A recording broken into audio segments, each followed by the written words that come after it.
A gente vai fazer uma entrevista sobre esse assunto. O Sakamoto vai participar assim que o sinal dele melhorar também. Eu converso agora com a viúva de Marielle, a vereadora Mônica Benício. Mônica, bem-vinda. Boa tarde. Você tem alguma confirmação sobre essa delação? Como é que você recebeu a notícia, né, divulgada pelo Lauro Jardim nesse final de semana? Boa tarde. Boa tarde, boa tarde. Obrigada pela oportunidade da gente estar comentando esse assunto tão relevante para o caso da Marielle e do Anderson, mas também para restabelecer uma democracia plena no nosso país. Eu confesso que eu recebi a notícia com alguma esperança, mas uma esperança sem um otimismo exacerbado, né? São 5 anos e 10 meses de um assassinato, um crime que infelizmente foi muito bem executado, mas, como a gente sabe, não existe crime perfeito. Então, o que faz a gente pensar e acreditar também que, se um ano após a entrada da Polícia Federal o caso vem apresentando encaminhamentos, faltou sim, nesses 5 anos aí, muita vontade política, né, para que esse caso fosse solucionado. E eu recebi a notícia dessa possível delação do Rony Lessa com algum otimismo, mas era o que o Sakamoto dizia agora anteriormente, né? É um bandido, a gente está falando de um criminoso, não é qualquer criminoso, né? É um dos quadros mais sofisticados do crime do submundo do Rio de Janeiro. Então, resta saber se o que ele tem de relevante a ser dito cruza com as outras informações da Polícia Federal para que possa ser validado. Agora, dentro da esperança que eu realmente torço para que o que ele tem a dizer seja de fato relevante, que ele esteja aí disposto realmente a fazer uma delação que possa não só ajudar no caso da Marielle, mas a desvendar aí esse submundo do Rio de Janeiro tão articulado com a milícia, né, com o próprio poder da política institucional, que é tão imbricado nessas relações, como mostrou e vem mostrando não só o caso da Marielle, mas toda a conjuntura política do Rio de Janeiro. Então, eu soube através da coluna, teve outros jornalistas que corroboraram com isso. A Polícia Federal não se manifestou, né, nem confirmando e nem desqualificando o posicionamento, porque também a prioridade é a integridade do caso. E eu tenho acompanhado muito de perto, em especial, trocando muito sempre com a Polícia Federal. E o que eu mais me apego não são mais nas esperanças, né, após 5 anos e 10 meses, mas no fato. E fato é que a Polícia Federal vem apresentando um trabalho aí que vem se mostrando com resultantes positivas a caminho da elucidação desse caso, quase 6 anos depois, finalmente. Perfeito. Mônica, sobre esse assunto, né? A Polícia Federal entrando no caso, você acha que isso mudou algo na condução da investigação? Lembrando que a Polícia Civil do Rio de Janeiro, a Divisão de Homicídios, estava tocando essa investigação.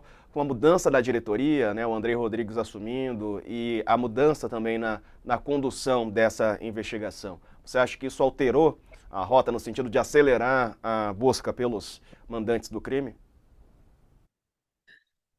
Olha, eu não tenho dúvida. É claro que a gente não pode generalizar e fazer uma crítica ampla a toda a Polícia Civil, mas, enfim, nesses quase 6 anos, né, foram quase que um delegado por ano acompanhando o caso, inúmeras trocas de delegados, as promotoras que acompanhavam o caso de perto, né, se retirando do caso ali sobre especulações de possíveis interferências políticas na condução dos trabalhos dela. E uma conjuntura política dos últimos 4 anos, né, do Brasil, de um governo que era um governo que era a antítese, na verdade, do que representa a memória política de Marielle Franco. Então, acho que o comprometimento do Dino, né, na sua fala de posse ali como ministro da Justiça, de dizer que era uma questão de honra a elucidação desse caso, e a condução da Polícia Federal ter tomado uma outra postura, né, participativa nesse caso, sem dúvida fez com que o caso andasse aí com mais comprometimento e celeridade, né? Se é que a gente pode chamar de celere quase 6 anos depois. Mas fato é que a gente teve resultados esse ano, no ano de 2023, que foram resultados que não apareciam desde 2018. Né? Em 2019, a gente teve a prisão do Rony Lessa e do Elcio Queiroz. Depois disso, o caso aparentemente andou muito pouco.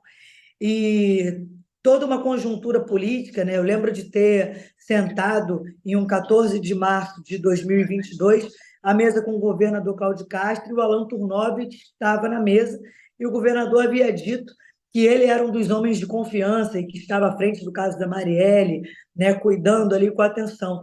Esse mesmo homem que depois se revelou trocas de mensagens de agora um ex-delegado preso ter mandado mensagem para ele dizendo, zombando do velório da Marielle, dizendo que o velório já sabia-se onde era, mas onde era o churrasco. Né? Então, não são só meras especulações, mas muitos indícios e fatos que, ao longo desses quase 6 anos, fez com que a credibilidade das investigações, por muitas vezes, fosse temerária. E nesse último ano de 2023, com essa entrada da Polícia Federal e a participação, inclusive, sempre muito respeitosa, não só com a família, mas com o Comitê de Justiça por Marielle Anderson, que sempre que solicitou reuniões, a Polícia Federal, embora muito discreta nas suas colaborações, né, sempre apresentando ali informações do andamento do caso. E isso foi se concretizando. A cada reunião que era passado algum retorno de avanços do caso, esses casos depois se confirmavam aí de concretude, de materialidade nas investigações.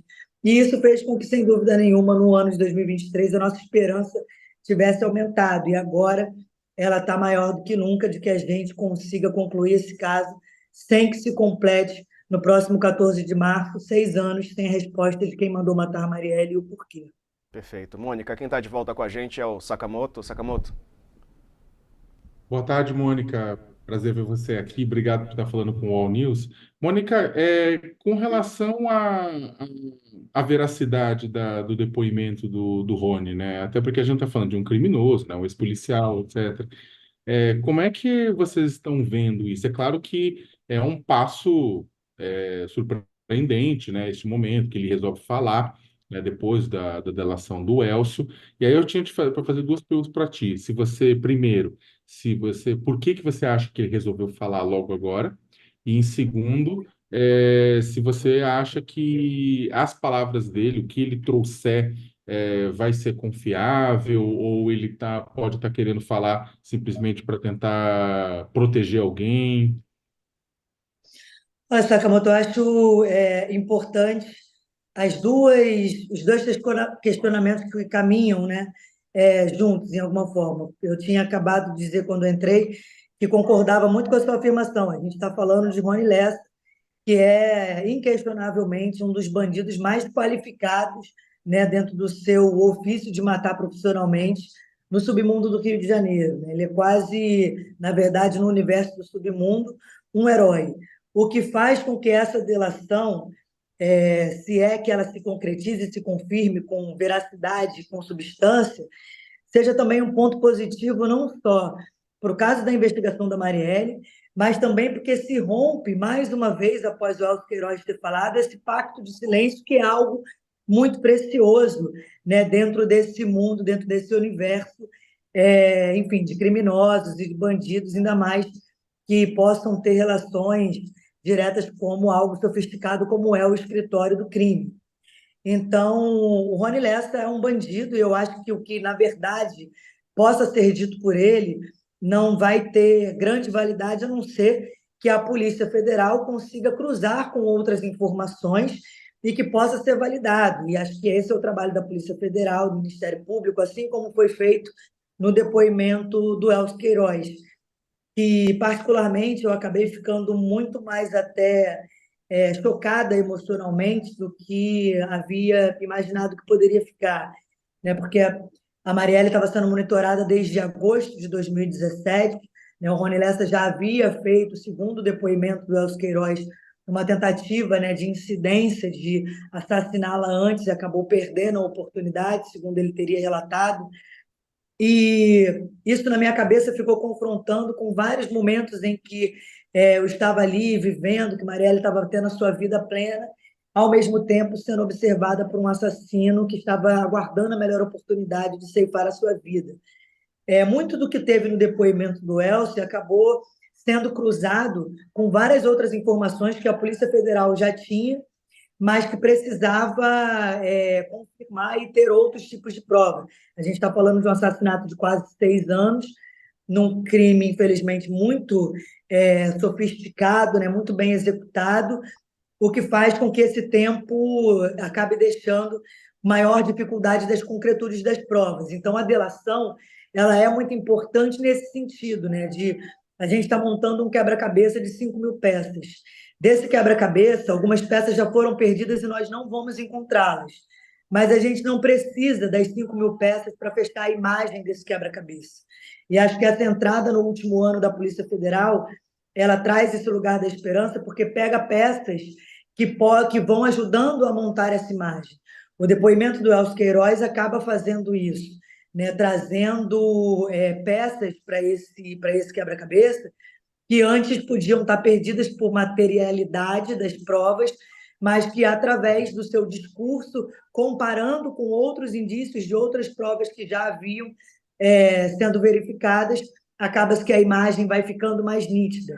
Então, a minha esperança é que essa delação do Rony Lessa venha no mesmo sentido.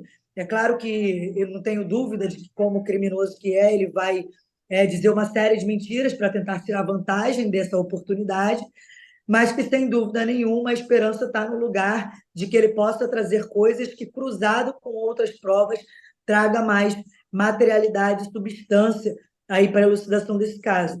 Agora, a motivação dele falar num momento como esse, eu não consigo imaginar qual seja, né? Mas, honestamente, eu pouco me importo, assim. São quase 6 anos desse assassinato, onde eu perco a minha companheira de uma maneira brutal e são 2.140 dias. Eu faço essa contagem publicamente, não só pela dor da saudade pessoal, mas como um ato político de rememorar a sua trajetória política enquanto defensora de direitos humanos, mas, em especial, também falar sobre o que foi essa violência à nossa democracia. Né? Justiça por Marielle Anderson é um exercício democrático, o Brasil precisa dessa resposta, nós, familiares, precisamos para ter alguma paz no coração. Acho que Marielle Anderson também precisam disso, mas, sem dúvida nenhuma, o Brasil precisa dessa resposta como uma mensagem de que violência e barbárie como essas não podem ser aceitas como método de fazer política nesse país. Obrigado, Mônica Benício, viúva de Marielle Franco, vereadora no Rio de Janeiro. Obrigado pela entrevista. A gente vai ficar torcendo aqui para a resolução do caso o mais brevemente possível. Obrigado, boa semana. Obrigado, All News. Obrigada. Boa tarde. Boa tarde.